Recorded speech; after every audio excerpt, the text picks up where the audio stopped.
കാലവും സാഹചര്യവും മാറിയതിനാൽ കോൺഗ്രസിനും മാറ്റം വന്നുവെന്ന് ആരെങ്കിലും തെറ്റിദ്ധരിച്ചുവോ? ഈ കാണുന്ന കസേരയ്ക്ക് വേണ്ടിയുള്ള അടി ഇപ്പോൾ മാത്രം സംഭവിക്കുന്ന കേവല പ്രതിഭാസമായി കാണുന്നുണ്ടോ? അല്ല, ഇത് ചരിത്രത്തിന്റെ തനിയാവർത്തനമാണ്.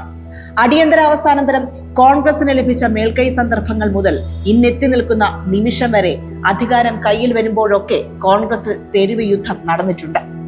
അടിയന്തരാവസ്ഥ ഇന്ത്യയിൽ എല്ലായിടത്തും കോൺഗ്രസിനെ പിന്നോട്ട് വലിച്ചപ്പോൾ കേരളത്തിൽ മാത്രം ഒരു സമാശ്വാസം നൽകി. മുഖ്യമന്ത്രിയായി വന്ന കരുണാകരനെ പൂർവ്വ ചെയ്തികളൊന്നായ രാജൻ കൊലക്കേസ് രാജിവെപ്പിച്ചു. ഒഴിവുവെച്ച കസേരയിലേക്ക് അന്നത്തെ KPCC അധ്യക്ഷനായ 36-കാരൻ AK ആന്റണി വരുന്നു. അതോടെ കോൺഗ്രസിൽ രൂപപ്പെടുന്നത് ദ്വന്ദ്വ യുദ്ധത്തിനുള്ള നാടമുറിക്കലാണ്. ആന്റണിയുടെ വരവ് കരുണാകരന് അലോസരമുണ്ടാക്കി. ഫലം കോൺഗ്രസിലെ ഗ്രൂപ്പുകളുടെ ആവിർഭാവം.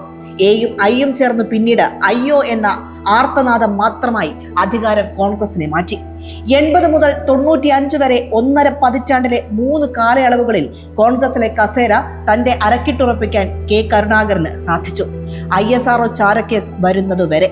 ചാരക്കേസോടെ ആന്റണി കരുണാകരന് മുകളിൽ കസേരയിട്ടു. പിന്നീട് ഒരിക്കലും തിരിച്ചു വരാനാകാത്ത വിധത്തിൽ 2001 AK ആന്റണി അധികാരത്തിലെത്തിയെങ്കിലും അവിടെയും പ്രശ്നങ്ങൾ പരിഹരിക്കപ്പെടുന്നില്ല. ഭരണപരമായ കനത്ത വീഴ്ചകൾ ആന്റണി നേരിട്ടപ്പോൾ അതിനെ എതിർത്ത പ്രതിപക്ഷത്തോടൊപ്പം തന്നെ പാളയത്തിൽ പടയുണ്ടായിരുന്നു.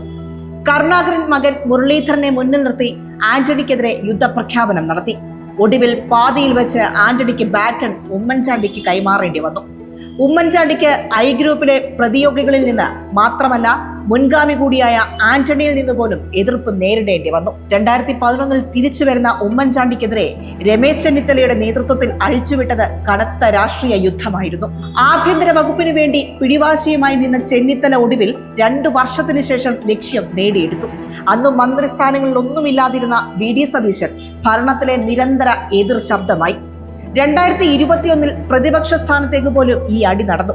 അതിനു മുൻപ് നയിച്ച ചെന്നിത്തലയ്ക്ക് വേണ്ടി വാദിക്കാൻ പോയ VD സതീശൻ ചെന്നിത്തലയെ വധിച്ചുകൊണ്ടാണ് തിരിച്ചു വന്നത്. സതീശന്റെ പുതിയ പദവിയോടെ കേരള രാഷ്ട്രീയത്തിൽ നിന്ന് തന്നെ ചെന്നിത്തല തുടച്ചു മാറ്റപ്പെട്ടു. പുതിയ ഭരണത്തിന് മുൻപ് തന്നെ ആര് നയിക്കുമെന്ന ചർച്ചകൾ സജീവമായിരുന്നു. അധികാരം കിട്ടിയതോടെ അത് കൂടുതൽ വ്യാപിക്കുകയും ചെയ്തു. പതിവിൽ നിന്ന് വിപരീതമായി ഇത്തവണ ത്രികോണ പോരാട്ടമാണ് കസേരയ്ക്കായി നടക്കുന്നത്. KC VD RC എന്ന ഓമന പേരിട്ട ഈ കസേര യുദ്ധം കേരള രാഷ്ട്രീയത്തിന്റെ തനിയാവർത്തനം മാത്രമാണ്. ചരടുവലികളുടെയും പാലം വരികളുടെയും വരും കാലത്തിന്റെ സൂചന തരുന്ന അധികാരാർത്തിയുടെ തനിയാവർത്തനം.